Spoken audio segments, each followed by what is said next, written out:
Hello, Fox. No, not that Fox. 上面是实时翻译的。 Yeah, sorry, I think we'll have a little bit of problems here with translation, but yeah, I will speak English. Sorry about that. Didn't have time to learn Chinese, unfortunately. Yeah, I'm Vitaly Bragilevsky. I work at JetBrains as developer advocate, and I work for RustRover. And today I'm going to speak about debugging Rust applications. So that's an idea of this talk. So there will be 4 parts here in this talk. I will start with the current experience with something what the majority of Rust folks are doing these days. Then I will present so-called interactive debugging, which is like much better debugging experience.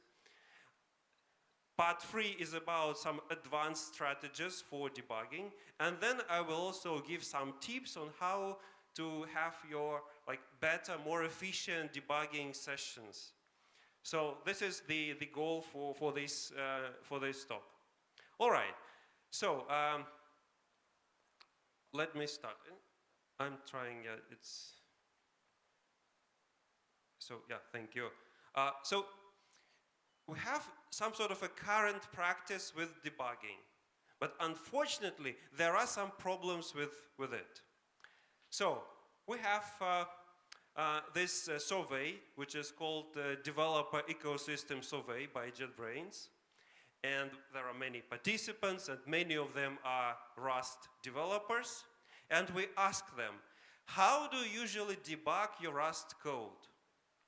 And you can see here that more than 50% of Rust developers use print line or debug macros. And only less than 30% of them use debugging in IDE, and another 10% they use terminal debugging, like some console tools. So we at JetBrains, we think that this current situation is inappropriate, because print line debugging has a lot of problems. There are a lot of issues with print line debugging. So if you are not aware with the debug macro, I just have this small information here about it. If you use debug macro, it's just printing a lot of additional information. So you see, you have some expression in your Rust code, and then you add debug macro, and then it gives you information about current line of code, and then value of expression. But the thing is that you add code specifically with debugging in mind. So it's not regular code that belongs to your code base. It's additional code. So in general, when we say about print line style debugging, we add extra instructions. And sometimes it's not just printing. If you have a loop, for example, and you don't want to print something for every iteration of that loop, then you have to add conditionals. Like, if some variable is greater than something, then please print this information. So you add a lot of instructions to your code base. And as a result, you also see a lot of irrelevant output. Like, you have tons of thousands of lines of output, and you have to analyze it by yourself manually. You just look through it and try to understand what's going on in your program. So that's a problem. Then if you want to add something, so you print something, but then you realize that you need some more information, then you add another printing instruction, and then you have to recompile your program, and then you have to restart your program, and then you run it again, and then you repeat everything that you did before.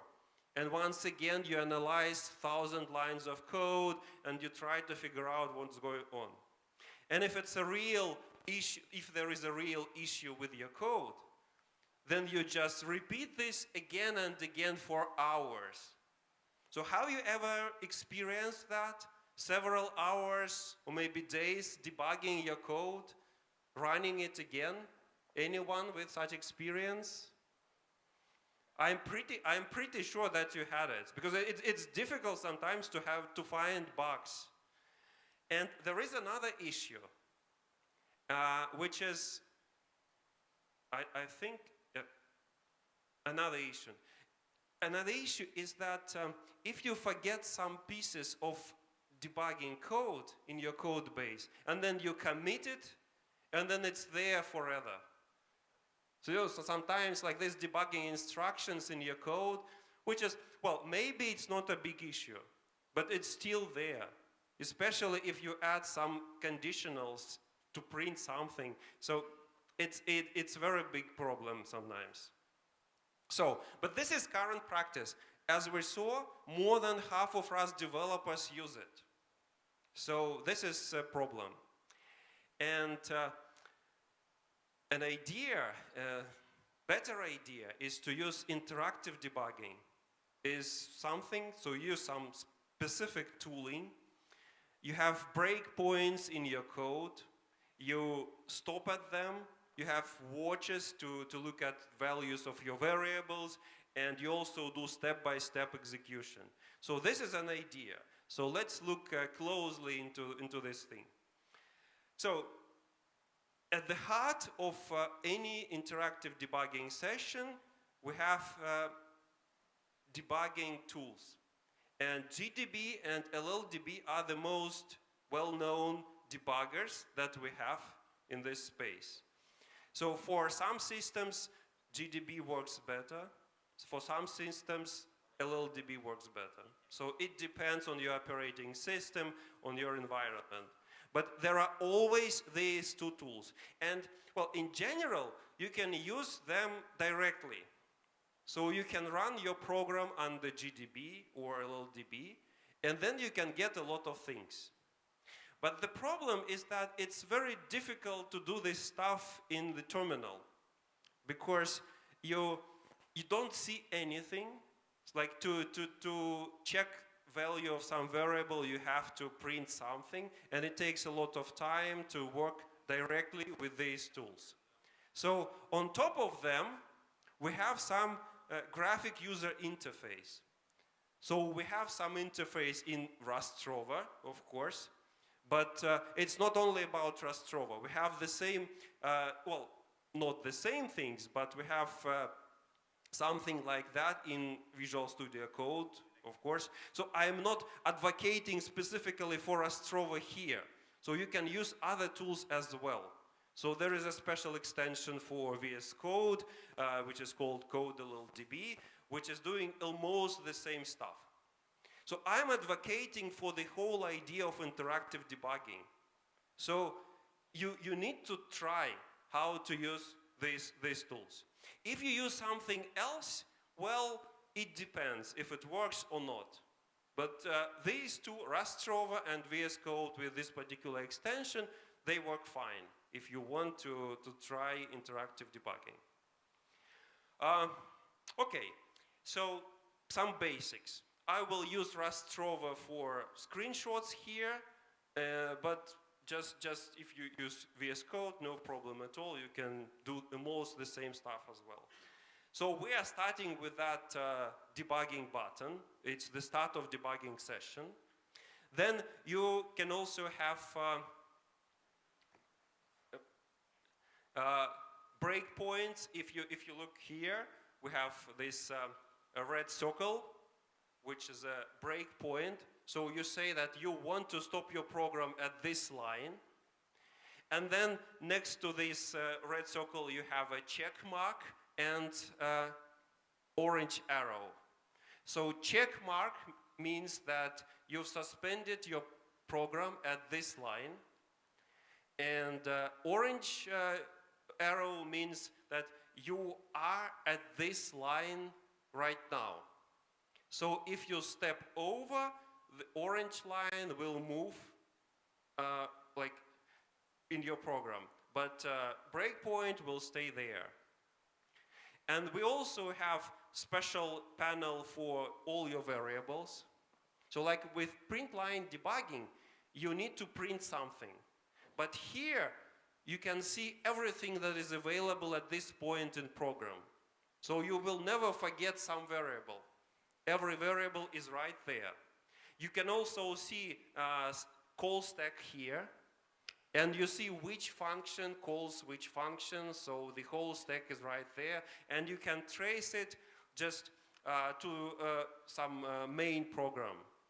So if you have like very deep call stack, you can see everything right there. So you stop your program, suspended it at this time, and then you can explore behavior.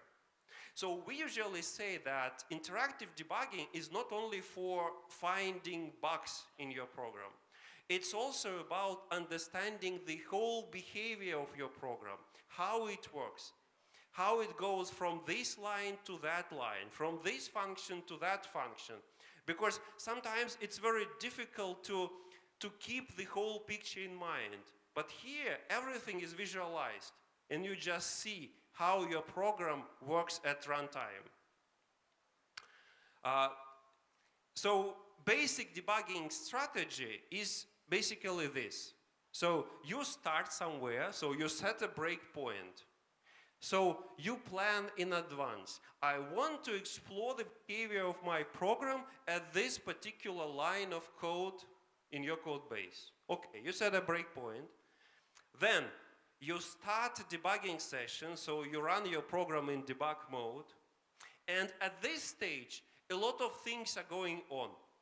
So IDE starts a debugger for you. It connects that debugger to your program. So a lot of preparation stages are here. And then it runs your program until it reaches the breakpoint. Once we are there, the program is suspended. So at this time, we can explore everything. Every variable, stack traces, everything. And we explore everything. So we look at variables. It is important to remember that Rust compiler is a very smart thing. So some variables are not there. Not because we didn't want to show them, but because Rust compiler just throw them away because they are not needed. Even in debug mode, it is possible for compiler to remove some of the variables. For example, if you have a loop variable, like some variable I, which you increment at every step, it almost never will be there accessible. So you have to take that in mind. So not everything is accessible because compiler just throw it away because it's not needed really. But that was step number 4. And step number 5, you go over your programs.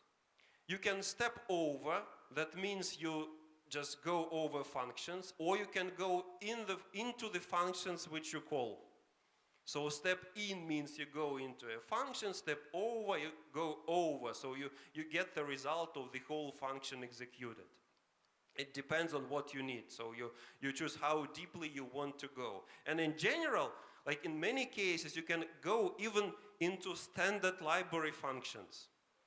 This is especially useful, like if you work with iterators, for example. You can go into standard library, you can explore everything right there. Okay? So this is basic strategy. But in fact, like this is enough for many folks. But in fact, there are much more things that you have to take into account here. And there are much more strategies that you can apply to debug your code. So in the next section, I will show you some of them. So, for example, here, you can explore memory layout. Well, please look at this panel below. There is some array there. If you see that dead beef, there is a long time tradition in software development to explore memory issues with these numbers. Dead beef, it's just like a word which is written only with letters from A to F. That means it's a hexadecimal system, right? So you can see immediately that part. And also, look, I have two arrays in my program, numbers, and another array is more numbers. And you can see in memory that they put next to each other. So first we have this dead beef array with 5 numbers, and then we have another array with 1, 2, 3, 4, and 5. So if you can look at memory, you can get a lot of information from that. You know everything about your memory layout, and you can see what's going on in your program. So sometimes you expect memory to have something like this, but in fact, there is some error there, and you can easily see it. So memory view is extremely good thing, especially if you work with some low-level code, when you actually work with memory. Okay, that's one feature. Another feature is like this is something which not many folks know. This feature was there forever, but actually it's not very known. So please be careful. So we have this very simple Rust program. So we have mutable variable b, which is 1 in the very beginning, and then we add, which is 2 in the beginning, and then we add 1, and then we compute some, evaluate some sum of a and b, and then we print something. So very simple program. And now we want to debug it, okay? So we start debugging, and in this program we have line 5, you see breakpoint there. So if you look at this picture, let's check what we have. Like we have breakpoint.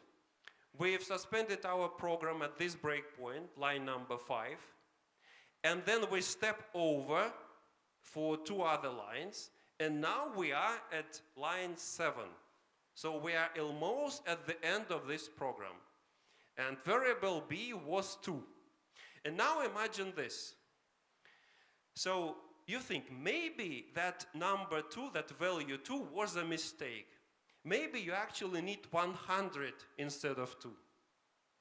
So what you can do here, it's not just you change your code, you replace 2 with 100 and then run your program again. No, we don't do that in debugging sessions. What we can actually do, we can actually set another value for this variable. So right in the middle of debugging session, you can do this set value, and you can type 100 right there, and look at this orange arrow. The thing is that you can actually drag it back to another line. So you don't restart your program. You don't recompile anything. You just drag this orange arrow back to line number 4, but b, mutable variable b, is now 100. It's not 2 anymore. And then you can step over again and run the same fragment with different value of that variable. It is important that it is mutable variable. If it's not mutable, then Rust will never allow you to do this. So you can change the value, but Rust will not change it actually in memory. But here it is changed. Now it's 100, and we can run step over again, and then we get a new result. Okay? So we run it again, and now sum is 103. So once again we are at line number 7, and look, we have output there on the bottom right corner. And you see that we have 2 outputs because we run this instruction twice, printing instruction, with different values. But it's only one debugging session, no recompiling, nothing like that. So very efficient thing. So please try to use it. Now, completely a different feature. You can always check threads. You can always check stack frames. Like here we have a program with several steps, very complicated structure. You don't like, it's really very complicated. You don't know the details. And this special step, we can run it from several positions in our code. Like one function calls it, another function calls it, and you have a breakpoint there. How you can check where you are actually? What is your program behavior? Well, it's easy. So you stop there, and then you explore which thread you are in, which is very useful to check threads, especially if you develop like Tokyo application, for example. You have a lot of threads, and you can check where you are. And you can also check where you are in terms of functions. Like here we see we are in the special step, which is called from step 1, 2, which is called from step 1, which is called from main. So we have full picture of where we are in our program. And we can see that there are no variables, for example, in this function. But there are some variables in the function step 1, for example. We can go there and look variables in that stack frame as well. So we can get a lot of information from this view. For example, here in main, we have some variable. So we've stopped at one line, but we know that if we are talking about main, then it's another line of main is executed at this moment in time. And you can check everything. And once again, you don't have to change your breakpoint. You don't have to rerun your program. You know, if you stop at this line, then we have a whole call stack, and you can explore every stack frame in your program. So it's a very powerful feature. One other strategy, disassembly view. So you can look like right there in this call stack view, you can do disassemble of your program, and you can see actual assembly code. So you know that, well, I am right there, and of course this assembly, it will depend on your actual machine, on the code which is executed, so you get full information what is actually executed at your machine at this point in time. So disassembly view, well, of course so you have to understand something about assembly language. But if you know something about it, then you can tweak a lot of performance problems. So sometimes you see that Rust compiles your code into something, well, not very appropriate. So maybe you need to change your code somehow to get more efficient assembly code. This is also possible. All right. Breakpoints are very powerful. So you can do a lot of things with breakpoints. I won't go into details, but if you open this view for breakpoints, you can do a lot of stuff. You can add conditions. So conditional breakpoint means it will suspend your program only if some conditions are met. And you write that just expressions there. Like you can use non-suspended breakpoints. That means you can, for every breakpoint, you can print value of some expression. It's like print line debugging, but without adding additional instructions. You set breakpoint, you make it non-suspended, and you ask to print some value at this line. And then it works. So your program works and you get a lot of output from that breakpoint, but it's not suspended. So it works very quickly and you don't pollute your database. And other stuff. Like I can tell you for an hour about this particular dialog for tweaking breakpoints because there are a lot of features available right there. So, final part. What you have to keep in mind when you work with debugging. So, first thing, your goal is to understand what's going on in your program, okay? So if you have a bug, you want to understand what's going on and try to reproduce it. So you don't know what is the reason at this moment in time, but you know that it is reproducible. Once you reproduce it, another good idea is to isolate your code somehow. And the easiest way to isolate it is to create a test. So in that test, you realize that there is a bug and you have to hunt for it. But it's easier to look for bugs if you have some isolated piece of code.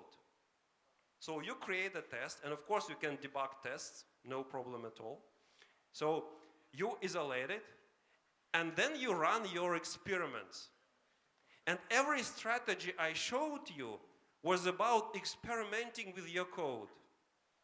So you can use all the strategies to analyze what's going on, to check variables, to check everything in your program, and to understand what is the real problem. So experiment. And once again, by experiment, I don't mean add print line, recompile, restart, add another print line for ages. No, you just run your program, stop at breakpoint, and then explore variables, stack traces, everything. So checking stack traces is very useful because, like in a big program, if you develop some web backend application, for example, many functions are called from different places. So you have to know like specific stack trace for this particular point. So please check them. One very important tip here, document your findings. If you debug for more than 20 minutes, you usually you find something, then you find something else, then you find something else again, and like in 20 minutes, you just forgot what you find like earlier. And if you forgot something, that means you will repeat the same things again and again. So just write down what you found. Like, okay, you won't remember it in 10 minutes. But if you write it down, then you will remember, and then you will get a lot of useful stuff, okay? So document your findings. And another thing here, when you debug, you actually learn something. So you learn, and you adapt to what you are learning, and then you learn again, and then you become a professional in software development, because debugging is a very important part of that, okay? So I'm going like close to an end. So I suggest you to prefer interactive debugging because it will save you a lot of time, really. And also I suggest you to learn, to know your tools. And this is a very important thing. So debugger is a complex tool and it requires to spend some time. Of course, print line is easier, but if you debug, you just learn some complex tool, and then you will be much more efficient. And finally, I tried to find some motivational phrase in Chinese, and I think I found something really useful here, something that you can apply when you learn how to debug Rust code. So you need to try first, you need to learn, you need to spend time. And every time you debug your code, you get better and better and better. So that's the main goal. So please try. So I hope like for the next survey, we'll have less than half of people using print line debugging. So that's my personal goal, to make more people use interactive debugging in IDE. And of course, I would appreciate if you use RustRover for that. So, yeah, thank you very much, folks. Thank you. Thank you, Vitaly. Oh, by the way, one more thing. Let me have a selfie with all of you. So can you wave, please? I will just take it. Sorry, but I really need this with all of you. Okay? Yep. Thank you very much. Thank you. Thank you, Vitaly.